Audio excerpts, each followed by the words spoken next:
Hi ഒരു hi തരൂ. Hello, അപ്പോൾ എല്ലാവർക്കും പുതിയൊരു വീഡിയോയിലേക്ക് സ്വാഗതം. എല്ലാവരും സുഖമായിരിക്കുന്നുണ്ടല്ലേ? ഞാനും സുഖമായിരിക്കുന്നു. ഞങ്ങളും പ്രത്യേകിച്ച് വലിയ വിശേഷമൊന്നുമില്ല കേട്ടോ.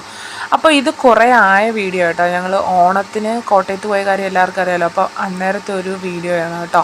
അപ്പോൾ എനിക്ക് ഇതുവരെ പോസ്റ്റ് ചെയ്യാൻ പറ്റിയിട്ടില്ല. മറ്റൊന്നും അല്ല കേട്ടോ, ഞാൻ വോയിസ് കൊടുക്കാൻ നിൽക്കുമ്പോൾ ഉടനെ ടുട്ടുവിൻ്റെ എന്തെങ്കിലും ബഹളവും പ്രശ്നങ്ങളൊക്കെ കാണും. പിന്നെ ഇവിടുന്ന് പോകാൻ റെഡി ഇറങ്ങിയപ്പോൾ 2-3 ഫോട്ടോസൊക്കെ എടുത്തു. അപ്പോൾ ഞങ്ങളെല്ലാവരും ഒരേ കളറിൽ ഡ്രസ്സൊക്കെ ഇട്ടത് കേട്ടോ. സംഭവം എന്ന് വെച്ചാൽ ഞാനും പിള്ളേർ വിട്ടു അങ്ങ് ഓർക്കപ്പുറത്ത് ഇട്ടെന്നേ ഉള്ളൂ. പിള്ളേർക്ക് എന്തെങ്കിലും ഒരു മാച്ചായിട്ട് ഇരിച്ചതാണ്. അതുകൊണ്ട് ഞാനും എടുത്തപ്പോൾ അതേ കളറായി. പിന്നെ സിനു വേറെയായിരുന്നു ആദ്യം ഇട്ടിരുന്നത്. പിന്നെ സിനു മാറി നമ്മുടെ കൂടെ തന്നെ ഇട്ടു, നമ്മളിട്ട കളർ തന്നെ. അപ്പോൾ പോയ വഴിക്ക് ഇതുണ്ട്, ഇതൊരു മുസ്ലിം പള്ളി കേട്ടോ. അവിടെ എന്തോ ഒരു ഫംഗ്ഷന് കാര്യങ്ങളൊക്കെ നടക്കുന്നുണ്ടായിരുന്നേ. അപ്പോൾ ഉണ്ട് അവരൊരു ഡ്രിങ്ക് നമുക്ക് തന്നു കേട്ടോ. നല്ല അടിപൊളി ഒരു ജ്യൂസല്ല, വേറെന്തൊരു സംഭവം കേട്ടോ. നല്ല ടേസ്റ്റ് ഉണ്ടായിരുന്നു. അവരുടെ വഴിയെ പോകുന്ന എല്ലാ വണ്ടിക്കാരെ നിർത്തി എല്ലാവർക്കും അടുത്ത് നിൽക്കുന്ന അരികത്തുള്ള വീട്ടുകാർക്കൊക്കെ കൊണ്ട് കൊടുക്കുന്നുണ്ട്. അടിപൊളി സാധനം, നല്ല ടേസ്റ്റ് ഉണ്ട്. പിന്നെ അവരുടെ ഫുഡൊക്കെ ഒരു പ്രത്യേകതരം ടേസ്റ്റും കാര്യങ്ങളൊക്കെ ആണല്ലോ. അങ്ങനെ ഞങ്ങൾ റെയിൽവേ സ്റ്റേഷനിലെത്തി. റെയിൽവേ സ്റ്റേഷനിൽ എത്തിയപ്പോഴത്തേക്ക് ഇത് ജിത്തുവിൻ്റെയും ടുട്ടുവിൻ്റെ ഒരു സർക്കസും തകൃതിയൊക്കെ.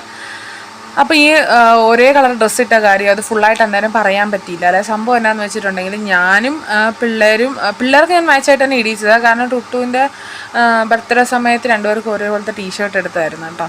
അപ്പോൾ കൊണ്ട് അവരെ ഇടിച്ചത്. അപ്പോൾ കൊണ്ട് ഞാൻ എടുത്തപ്പോഴും ഒരുപോലെ കളർ തന്നെ ആയിപ്പോയി അത്. പിന്നെ സിനു ശരിക്കും ഒരു ബ്ലൂ ബനിയനാണ് ഇട്ടിരുന്നത്, സാധാരണ സിനു ഇടുന്നത്. സിനു ഷർട്ടിനോട് വലിയ താല്പര്യമില്ലാത്ത വ്യക്തിയാണ് കേട്ടോ.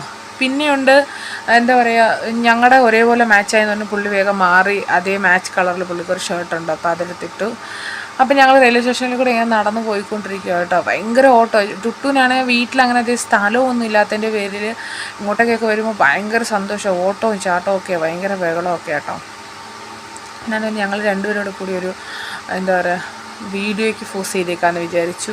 അപ്പോൾ ഞാൻ ഇവിടെ വന്നപ്പോൾ ഉണ്ട് ഈ ഓണം എന്ന് പറയുന്ന സംഭവം കേരളക്കാർ എത്രത്തോളം എന്താ പറയുക ആഘോഷിക്കും, അങ്ങനെ മാവേലിനെ എന്തെങ്കിലും വരവേൽക്കും എന്നൊക്കെ ഉള്ളതിൻ്റെ ഒരു അർത്ഥം അത് തന്നെ കേട്ടോ. കാരണം ഈ അത്തപ്പൂക്കൾ റെയിൽവേ സ്റ്റേഷൻ 2-3 സ്ഥലത്ത് അത്തപ്പൂക്കൾ ഇട്ടേക്കുവാണ്. ഞാൻ ആദ്യമായിട്ടാണ് കേട്ടോ ഈ ഓണത്തിൻ്റെ സമയത്തൊക്കെ ഒന്ന് പുറത്ത് പോകുന്നതൊക്കെ, ഇങ്ങനത്തെ സംഭവങ്ങളൊക്കെ കാണുന്നത് കേട്ടോ. പിന്നെ ചേട്ടായി വീഡിയോ എടുത്തേക്കാൻ ഞാൻ ഇവരെ മാനേജ് ചെയ്യാമെന്ന് ഓർത്തു. ഇല്ലെങ്കിൽ 2 പേരും നിൽക്കില്ല, ഓട്ടം തന്നെയായിരിക്കും. അതുകൊണ്ട് പിന്നെ ഞാൻ തന്നെ അങ്ങോട്ട് ഇവരെ അങ്ങ് മാനേജ് ചെയ്തേക്കാമെന്ന് വിചാരിച്ച് 2ൻ്റെയും പുറകെ ഞാനങ്ങ് നടക്കാൻ തുടങ്ങി കേട്ടോ. അങ്ങനെ എന്താ പറയുക, ട്രെയിൻ വന്നു. അതിൻ്റെ ഇടയ്ക്ക് ഞാനൊന്ന് ലൈവ് വന്നായിരുന്നു. കുറച്ച് പേരൊക്കെ കണ്ടു, വിശേഷമൊക്കെ പറഞ്ഞു, പോകുന്ന കാര്യമൊക്കെ. പോകുന്നവരതിന് മുന്നേ ഞാൻ പറഞ്ഞായിരുന്നു. അപ്പോൾ ട്രെയിൻ പോകുമ്പോൾ റെയിൽവേ സ്റ്റേഷനിൽ നോക്കി ടാറ്റ കൊടുത്തുകൊണ്ടിരിക്കുമ്പോൾ ടിക്കറ്റ് ബുക്ക് ചെയ്തിട്ടാണ് പോയത് കേട്ടോ. കാരണം നല്ല തിരക്കുണ്ടാവുമെന്നറിയായിരുന്നു. അപ്പോൾ അത് ചേട്ടായി ഇവിടെ തന്നെ ഇരിപ്പുണ്ട്. ചേട്ടായിക്ക് ഇതിൻ്റെ മുകളിലത്തെ ബർത്താട്ടോ കിട്ടിയത്, ബർത്ത്. അപ്പോൾ അങ്ങനെ ആയി കഴിഞ്ഞപ്പോഴത്തേക്കും ഉണ്ട്. പിന്നെ കുറേ കഴിഞ്ഞാൽ ഭക്ഷണമൊക്കെ കഴിച്ചു. നമ്മൾ ഫുഡൊന്നും കഴിച്ചിട്ടില്ലായിരുന്നു, ഫുഡെല്ലാം കഴിച്ചു. ജിത്തുവിനെ അവിടെയാണ് കിടക്കുന്നതെന്ന് പറഞ്ഞു. ജിത്തുവിന് ആ ബർത്ത് മതി എന്ന് പറഞ്ഞു. 3 സ്ഥലത്തും ഏറ്റവും താഴത്തെ ഭാഗം പിന്നെ എനിക്ക് പേടി, ഞാൻ മേളിൽ കയറി കിടക്കണം, ഉരുണ്ട് താഴെ പോയാലും ഓർത്ത്. മേളത്തെ 2 ബർത്തിലും അവൻ കിടന്നു നോക്കിയിട്ട് അവന് കംഫർട്ടബിൾ തോന്നിയത് അപ്പുറത്തെ ബർത്താട്ടോ, അതേ കയറി കിടന്നു. പിന്നെ അത് ഇതുണ്ടോ ഉറങ്ങാത്ത ജീവി. എല്ലാവരും ആ ഒരു എന്താ പറയുക, നമ്മുടെ ആ ഒരു ഇതിലുള്ള എല്ലാവരും കിടന്നുറങ്ങി, ലൈറ്റൊക്കെ ഓഫാക്കിയിട്ടുണ്ട്. ഉറക്കമില്ലാത്ത ജീവി. പുള്ളിക്ക് എങ്ങനെയാണെന്ന് വെച്ചിട്ടുണ്ടെങ്കിൽ വീട് വിട്ട് ഇറങ്ങി വന്നു കഴിഞ്ഞാൽ ഉറങ്ങാൻ ഇച്ചിരി പാടാട്ടോ. അതായത് ബസ്സിലോ ട്രെയിനിലോ ഒക്കെ ആണെങ്കിൽ ഉറങ്ങാൻ ഇച്ചിരി ബുദ്ധിമുട്ടാണ്. നേരെ മറിച്ച് സ്കൂട്ടിയിലൊക്കെ ആണെങ്കിൽ അങ്ങ് സുഖമായിട്ട് അങ്ങ് ചാഞ്ഞ് ഉറങ്ങിക്കോളും. കാഴ്ചകളൊക്കെ കണ്ട് ഒന്നും കാണാൻ പറ്റില്ല. ഓരോ കടയുടെ മുന്നിലും വീടിൻ്റെ മുന്നിലൊക്കെ ഉള്ള വെട്ടമൊക്കെ നോക്കി ഇങ്ങനെ ഇരിക്കുക സാറ്. ഉറക്കമില്ലാത്ത മനുഷ്യൻ. എന്നെയും ഉറക്കത്തില്ല. എന്നെ ഉറങ്ങുന്നില്ലെന്ന് ചോദിച്ചാൽ പില്ലെന്ന് എൻ്റെ തലയാട്ടി കാണിക്കുക. അപ്പോൾ അതേ ചേട്ടായിയും പിന്നെ ജിത്തുമൊക്കെ ഉറങ്ങി കേട്ടോ. ഞാൻ പെട്ടെന്ന് ചേട്ടാനെ ജസ്റ്റ് ഒന്ന് വിളിച്ച് ഉറങ്ങിയില്ലെന്ന് അറിയാൻ നോക്കുമ്പോൾ ചേട്ടായി ഉറങ്ങിയായിരുന്നു കേട്ടോ. അതെ, ജിത്തൂട്ടി നല്ല ഉറക്കമായി.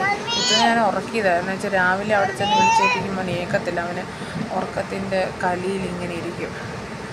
അപ്പോൾ ഇത് അങ്ങനെ ഞങ്ങൾ വന്നിറങ്ങി കേട്ടോ. 3 മണിയൊക്കെ ആയപ്പോഴത്തേക്ക് ഇവിടെ വന്നിറങ്ങി, കോട്ടയത്ത് വന്നിറങ്ങി. അപ്പോൾ ഇവിടെ നിന്ന് നടന്നിപ്പോൾ ഇനി വെയിറ്റിംഗ് റൂമുണ്ടല്ലോ, അവിടെ അങ്ങോട്ടേക്ക് പോകണം. അവിടെ പോയി കുറച്ചൊരു ഇരുന്നൊരു 6 മണിയൊക്കെ ആവും. ആ സമയത്തെ ബസ്സുള്ളൂ ഇനി അങ്ങോട്ടേക്ക്, കുഞ്ഞമ്മയുടെ വീട്ടിലേക്ക്. അപ്പോൾ കോട്ടയത്ത് റെയിൽവേ സ്റ്റേഷനിൽ എത്തുന്നത് ഞങ്ങൾ വന്ന ട്രെയിൻ പോവുകയാണ് മക്കളെ. ജിത്തൂട്ടിക്ക് ഉറക്കപ്പിച്ചുകൊണ്ട് ടുട്ടു ഉറങ്ങുമായിരുന്നു ഇറങ്ങി. അപ്പോൾ അത് കഴിഞ്ഞപ്പോഴത്തേക്കും ട്രെയിനൊരു ഹോർൺ അടിച്ചപ്പോഴത്തേക്കും ടുട്ടു ഏറ്റു. പിന്നെ അങ്ങോട്ട് പിന്നെ ഭയങ്കര സംസാരമൊക്കെ. ഉറങ്ങാത്ത പുള്ളിയാണ്. എന്നിട്ട് അവനൊരു കുഴപ്പമില്ല. എനിക്കാണ് ഉറങ്ങാനും പറ്റിയില്ല. അങ്ങനെ ഇത് കോട്ടയം റെയിൽവേ സ്റ്റേഷനിലെത്തി. ഇവിടെയും നല്ല അടിപൊളി അത്തപ്പൂക്കളായിരുന്നു കേട്ടോ. ഒരെണ്ണം അങ്ങ് ഇട്ടിട്ടുണ്ടായിരുന്നു, പക്ഷെ അതിൻ്റെ വീഡിയോ എടുക്കാൻ പറ്റില്ല. ഇത് ഫ്രണ്ടിൽ കയറി വരുന്ന സ്ഥലത്താട്ടോ. അടിപൊളിയായിട്ടുണ്ടായിരുന്നു. എന്നാ വലുതായിരുന്നു അറിയാമോ. നല്ല രസമുണ്ടായിരുന്നു കേട്ടോ. ശരിക്കും ഇതൊക്കെ ഇങ്ങനെ ഓണത്തിന് അത്തപ്പൂക്കളൊക്കെ ഇടാൻ വേണ്ടി ഡിസൈനൊക്കെ വരയ്ക്കുന്ന ആൾക്കാർ ഭയങ്കരമായിട്ട് നമ്മൾ തന്നെ അറിയാം. എന്താ പറയുക, ശരിക്കും ഒരു കല എന്നൊക്കെ പറയുന്നത് അത് തന്നെയല്ലേ. എനിക്ക് തന്നെ ഭയങ്കര അതിശയം. പിന്നെ എനിക്ക് ഇങ്ങനെയൊന്നും വരയ്ക്കാൻ അറിയത്തില്ല കേട്ടോ. പിന്നെ ആ ഉറക്കപ്പിച്ചയിൽ അവിടെ ഇരുന്ന് 2-3 ഫോട്ടോയൊക്കെ എടുത്ത് ഇവരുടെ, ഞാനും കൂടെ നിന്നു. എൻ്റെ സിംഗിൾ ഫോട്ടോ ആയിരുന്നു. അത് നമ്മൾ റെയിൽവേ സ്റ്റേഷന് പുറത്തിറങ്ങി.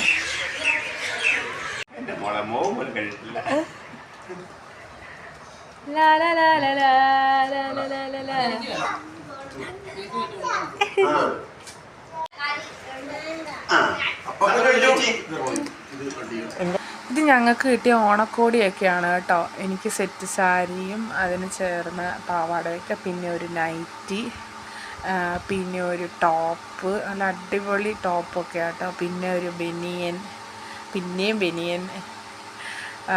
പിന്നെ കിട്ടിയത് സിനുവിൻ്റെ കേട്ടോ. അത് സിനുവിൻ്റെ, ഇതും സിനുവിൻ്റെ. പിന്നെ അടുത്ത ആടെ അത് ജിത്തുമോനാട്ടോ. ജിത്തുമോന്, പിന്നെ അതും ജിത്തുവിന് ജിത്തുവിന് ഡ്രസ്സ് കേട്ടോ. പിന്നെ അത് ടുട്ടുമോനാട്ടോ. ടുട്ടുവിന് അതും ടുട്ടുവിൻ്റെ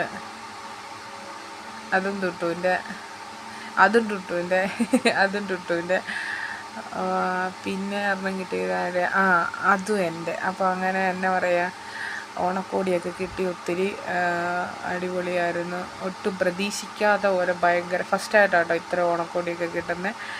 പിന്നെ ഞങ്ങൾ അവിടെ നിന്ന് വേറൊരു സ്ഥലത്ത് പോയായിരുന്നു. അപ്പോൾ അവിടെ ചേർത്തലയ്ക്ക് പോയായിരുന്നു നമ്മൾ. അപ്പോൾ അതിൻ്റെ വിശേഷമൊക്കെ നമ്മൾ പിന്നെ പറയാം കേട്ടോ, അതെന്താ പോയെന്നൊക്കെ.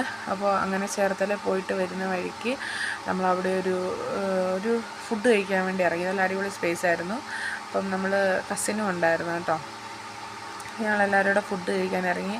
അപ്പം കപ്പയും മീൻ കറിയും പിന്നെ കള്ളും പിന്നെ അപ്പവുമാണ് എല്ലാവരും പറഞ്ഞിരിക്കുന്നത്. അപ്പോൾ ഉണ്ട് ഞാൻ എന്നാ പറയുക, വീഡിയോ എടുത്തപ്പോഴത്തേക്കും ഉണ്ട് ചേട്ടായി എൻ്റെ വീഡിയോ എടുത്തു തന്നു. ഞാൻ എല്ലാവരെയും എടുത്തപ്പോഴത്തേക്കും ഞങ്ങൾ എന്നാ പറയുക, എല്ലാവരും സെറ്റ് സാരി എടുത്ത ഫോട്ടോയൊക്കെ ചോദിച്ചായിരുന്നു. ഇതേ ഇത്രയ്ക്ക് സെറ്റ് സാരി എടുത്ത ഫോട്ടോ എടുക്കുക.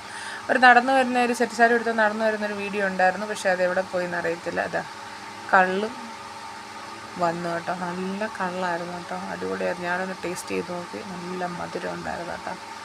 ഇതാ നമ്മുടെ ടുട്ടുവും ടേസ്റ്റ് ചെയ്ത്, അവനും ഇഷ്ടപ്പെട്ടു. ഇത് നല്ല തിളക്കുന്ന മീൻ കറി കേട്ടോ. ഞാനിതൊക്കെ ആദ്യമായിട്ടാണ് കാണുന്നത് കേട്ടോ. കാരണം നമ്മൾ കർണാടകത്തിലൊക്കെ ജനിച്ച് കിടന്നുകൊണ്ട് ഇങ്ങനത്തെ സംഭവങ്ങളൊന്നും അറിയാം. തിളക്കുന്ന മീൻ കറി കണ്ടിട്ടില്ലെന്ന് എല്ലാവരും ചോദിക്കും. കണ്ടിട്ടുണ്ട്, വീട്ടിൽ തിളക്കുന്ന കേട്ടോ, ചട്ടിക്കിടന്ന്.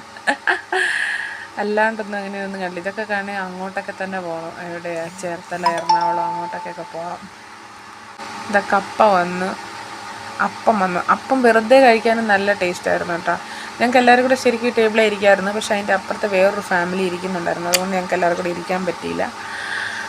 പിന്നെ എന്നാ പറയുക, എല്ലാവർക്കും വിളമ്പി കൊടുത്തു. ഇത്രയ്ക്കും ഉണ്ടായിരുന്നുള്ള ആ വീഡിയോ കേട്ടോ. കുറേ ആയി പോസ്റ്റ് ചെയ്യാൻ പറ്റിയില്ല. എല്ലാവരും ക്ഷമിക്കണം. എല്ലാവരും സബ്സ്ക്രൈബ് ചെയ്ത് ലൈക്ക് ചെയ്ത് സപ്പോർട്ട് ചെയ്യണം. ടാറ്റാ.